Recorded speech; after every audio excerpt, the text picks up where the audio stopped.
पिछले हफ्ते बाजार में भारी गिरावट, एफआईआईज की बिकवाली और अब सामने है Q1 रिजल्ट्स का तूफान। क्या 21 से 25 जुलाई वाला हफ्ता आपके पोर्टफोलियो को हिला देगा? कौन से सेक्टर चमकेंगे और कहां होगी गिरावट?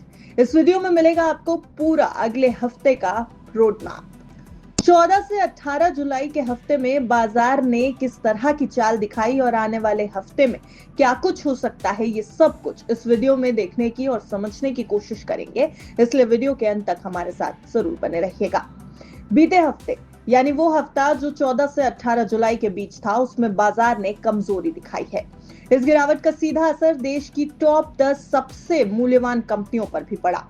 इसमें से 6 कंपनियों के मार्केट कैप में कुल 94,433 करोड़ की गिरावट दर्ज की गई। सबसे बड़ा झटका लगा टीसीएस यानी टाटा कंसल्टेंसी सर्विसेज और रिलायंस इंडस्ट्रीज को।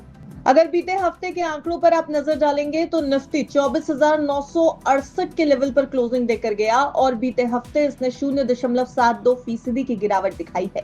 वहीं निफ्टी बैंक में भी 0.83% की गिरावट देखने को मिली और ये 56,283 अंकों पर क्लोजिंग देकर गया। निफ्टी मिड कैप सिलेक्ट की बात करें तो 13,171 के लेवल पर यह क्लोजिंग देकर के गया और यहाँ पर थोड़ा पॉजिटिव साइन आपको देखने को मिलेगा।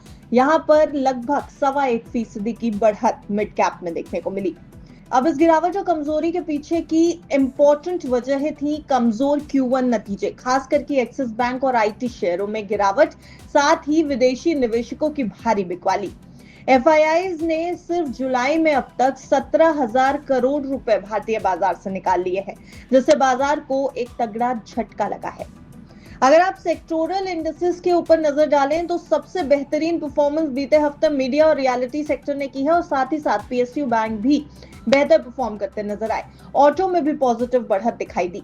लेकिन अगर देखा जाए तो प्राइवेट बैंक्स, आईटी और फाइनेंशियल सर्विसेज में भारी गिरावट देखने को मिली। फाइनेंशियल सर्विसेज इंडेक्स लगभग 1.25% टूटता नजर आया, वहीं आईटी में 0.25% और प्राइवेट बैंक्स में लगभग 2% की गिरावट देखने को मिली। इसके साथ ही साथ बीते हफ्ते रिलायंस इंडस्ट्रीज के भी नतीजे आए हैं। बीते हफ्ते के आखिरी कारोबारी दिन यानी कि 18 जुलाई को रिलायंस ने अपने नतीजे जारी कर दिए। पहली तिमाही के वित्त वर्ष 2026 के लिए कंसोलिडेटेड मुनाफा 78% बढ़ गया और 26,994 करोड़ पर आ गया और ये आंकड़े सालाना बेसिस पर है यानी ईयर ऑन ईयर बेसिस पर। एप्टा 36% बढ़कर 58,024 करोड़ रुपए पर आ गया, ये भी ईयर ऑन ईयर बेसिस पर हुआ है। वहीं कंसोलिडेटेड आय की अगर बात की जाए तो ये भी ईयर ऑन ईयर बेसिस पर 5.3% बढ़ गई है। एप्टा मार्जिन भी सालाना आधार पर 16.6% से बढ़कर 21.2% हो गया है। ये सब कुछ तो 18 जुलाई तक हुआ और उसके बाद आया वीकेंड यानी 19 और 20 जुलाई। 19 जुलाई को 2 बड़े बैंक्स के नतीजे आए और जिन नतीजों के असर पड़ने की उम्मीद अगले हफ्ते भी बाजार पर की जा रही है। आईसीआईसीआई बैंक और एचडीएफसी बैंक ने अपने वित्त वर्ष 2026 की पहली तिमाही के नतीजे जारी कर दिए हैं। आईसीआईसीआई बैंक के नतीजों पर आप नजर डालेंगे तो बैंक का नेट प्रॉफिट 18% बढ़कर 11,672 करोड़ रुपए हो गया है। पिछले साल इसी तिमाही में यह प्रॉफिट 9,648 करोड़ था। बैंक की कुल आय भी 48,286 करोड़ रुपए रही है, जहां पर आपको 24% की ग्रोथ देखने को मिल जाएगी। एनआईआई में भी यानी नेट इंटरेस्ट इनकम में भी 4.5% की सालाना ग्रोथ दर्ज की गई है। बैंक की एसेट क्वालिटी में भी लगातार सुधार होता दिखाई दिया है। वहीं एचडीएफसी बैंक के भी पहली तिमाही के नतीजे जारी हो गए हैं। मुनाफा 12.24% बढ़कर 18,155 करोड़ रुपए पर पहुंच गया है। ये आंकड़े सालाना आधार पर हैं। ब्याज आय 6% बढ़कर 77,470 करोड़ पर आई है ईयर ऑन ईयर बेसिस पे। वहीं नेट इंटरेस्ट इनकम भी ईयर ऑन ईयर बेसिस पर 5.4% बढ़कर 31,438 करोड़ रुपए पर पहुंच गई है। इन नतीजों के जारी होते ही एचडीएफसी बैंक ने पहली बार बोनस शेयर का ऐलान किया है। शेयर होल्डर्स को 1:1 के बोनस शेयर दिए जाएंगे। वहीं 5 रुपए प्रति शेयर के डिविडेंड का भी ऐलान कर दिया गया है।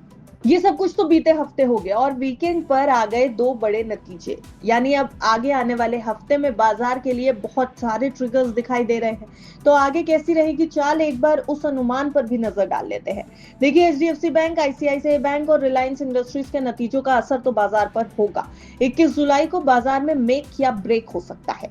रुपया लगातार दूसरे हफ्ते गिर चुका है। 86 रुपए 15 पैसे पर रुपए ने क्लोजिंग दी है इस हफ्ते। रुपए पर डॉलर की डिमांड इक्विटी आउटफ्लो से दबाव नजर आ रहा है। वहीं एफआईआईज की ओर से बिकवाली से भी दबाव नजर आ रहा है। जुलाई में अब तक 16,955 करोड़ के आसपास के शेयर बेच चुके हैं एफआईआईज। इसके अलावा जो इंपॉर्टेंट ट्रिगर बाजार के पास है वो है क्रूड ऑयल के दाम। कच्चे तेल के दाम फिलहाल स्थिर नजर आ रहे हैं। ब्रेंट क्रूड का भाव $57 प्रति बैरल के करीब है।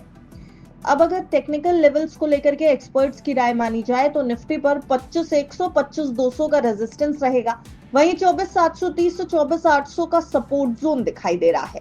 इंडेक्स के बजाय चुनिंदा शेयरों पर दाम लग सकता है, इस बात का भी अनुमान है। वैसे इस महीने नए आईपीओ का सिलसिला जारी है। अगले हफ्ते भी यानी 21 जुलाई से शुरू हो रहे हफ्ते में भी आईपीओ की बारिश होने वाली है। अगले हफ्ते 11 आईपीओ खुलेंगे, जिनमें से 5 आईपीओ मेन बोर्ड और 6 एसएमई सेगमेंट से होने वाले हैं। तो अब अगर कुल मिलाकर के बाजार की स्थिति और आंकड़ों के ऊपर नजर डालें तो एक्सपर्ट्स की तरफ से राय दी गई है कि ट्रेडर्स के लिए ये हफ्ता वॉलेटाइल रह सकता है। स्टॉप लॉस जरूर लगाएं, ऐसा एक्सपर्ट्स का कहना है। तेजी की तलाश या गिरावट का खतरा क्या कुछ बाजार में लेकर के आएगा, क्योंकि इंपॉर्टेंट ट्रिगर्स बहुत सारे हैं, इंपॉर्टेंट इवेंट्स बहुत सारे हैं। इसलिए एक्सपर्ट्स की सलाह है कि स्मार्ट रहिए, डेटा देखिए और रिसर्च के साथ ट्रेड करिए। अगर आपको ये वीडियो अच्छा लगा हो तो वीडियो को लाइक जरूर करें। कमेंट में बताएं कि आपका फोकस किस सेक्टर पर रहने वाला है अगले हफ्ते। लेकिन जाते जाते एक जरूरी जानकारी भी सुनते जाएं कि बाजार से जुड़े हुए ये सभी आंकड़े हमने आपके सामने महज जानकारी के तौर पर रखे हैं। रिपोर्ट्स के आधार पर और एक्सपर्ट ओपिनियन के आधार पर इस पूरे वीडियो को तैयार किया गया है। लेकिन बिस्तक की आपको सलाह है कि अगर आपको बाजार में कहीं भी निवेश करना है तो अपने फाइनेंशियल एडवाइजर की राय जरूर ले लें। Bureau report, बिस्तक।